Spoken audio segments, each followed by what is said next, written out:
Well, folks, in today's video, we're going to be working on this New Haven F-unit locomotive from RSO.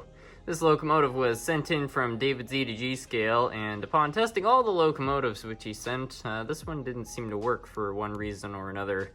So I thought in today's video we would first of all test the locomotive and then open it up to see if we could figure out what's wrong and hopefully turn it into a runner. Anyway, let's get started. So let's begin by setting this unit up on the track and seeing if it will do anything. In our tests, it certainly did not, but you never know. And what we see right here is what I think was what we saw in the original test, which was no current draw. So there's some sort of an electrical issue with this locomotive. It's clearly not picking up any power, so it's probably a broken wire or something like that. I don't know. The only way to find out is to open the unit up and, well, find out.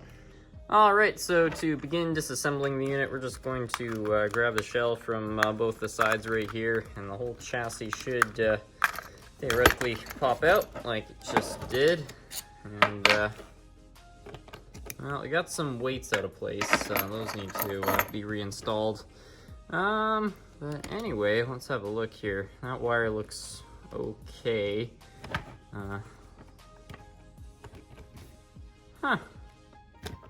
Commutator's kind of dirty. That could be a cause of trouble. This is quite rusted too, but the motor seems to turn.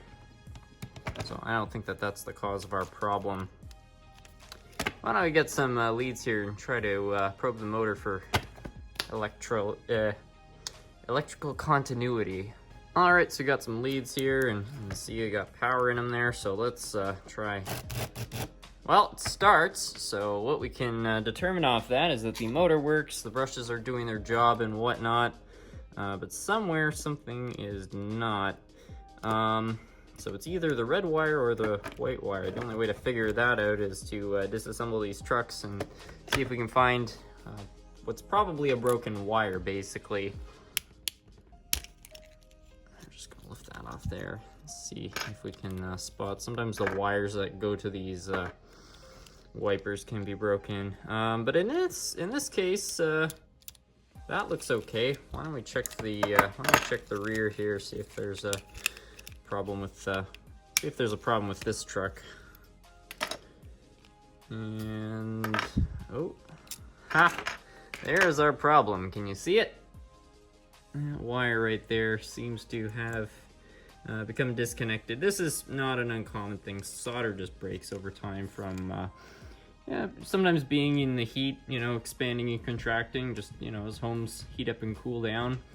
But in any case, all we have to do is resolder that wire back on and our engine should work. So to begin, I'm just going to take off this piece right here, which actually holds the truck on there. This will just make it a little bit easier to actually solder this all back on there. So yeah, I'm gonna go get some flux and some solder, that way we can solder this all up. So I'll just go ahead and stick this through here. Make sure that's sticking out adequately for us to solder it. And then we're just gonna put a little bit of flux to prepare this piece for soldering. And then, yeah, all we have to do is tint the lead here. And there we go, got that lead all tinted there. So we're now going to solder this wire onto here. Now the wire already has solder on it, so as far as I'm concerned, we don't really need to prepare it like we did the wiper. Anyway, we're just going to try to quickly solder this on here. Just get that through there.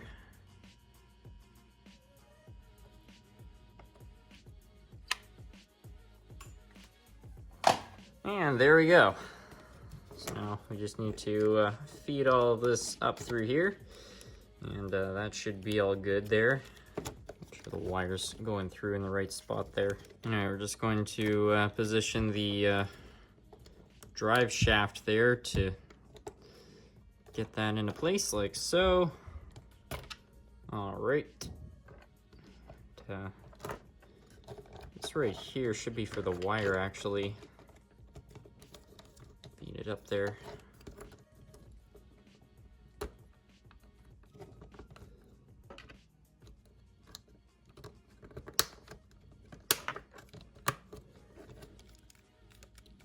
Alright, that seems pretty good there.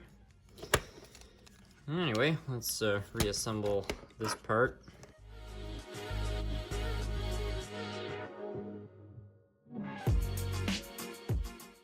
And just slide this on here. And it just clicks into place. I'll do the other truck. And while we're in here, we may as well just clean up a few things, you know, put some lubricant in all of these spots right here, just where it needs a little bit of oil. I think everything else should be okay there. We're also going to take this carbon fiber pencil here, and we're going to just clean up the commutator. It will just make the locomotive perform a little bit better.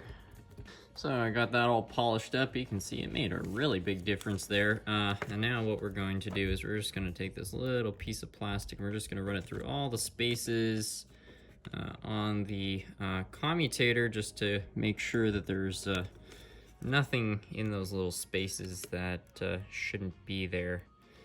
So anyway, there's all that. So I think that this is pretty much ready to go.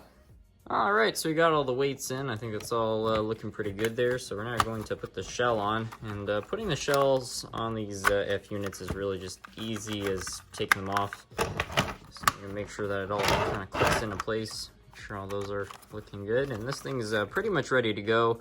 Except I'm just gonna give the wheels a quick cleaning, just so that this thing hopefully will run good, if it does run. All right, we got those wheels looking fairly shiny there, so I think this thing is ready to go and hopefully run on the track. Let's go try. All right, let's get this thing all set up on the track here and see if it starts. Yeah, look at that. Well, that's not too bad, if I do say so myself. Not too loud either. These old RSOs, they're actually decent runners in my opinion. They don't have the greatest drive system out there, but considering how long they've been around for, fair enough. This one probably needs to break in just a little bit. Well, folks, that's going to be it for today's video. I hope you all enjoyed. I certainly had a lot of fun working on this locomotive. Anyway, I just want to thank David Z to G-Scale for sending this fine locomotive. And hopefully we'll have some more repair videos on the way, because there's a lot to fix. Anyway, thank you all so much for watching.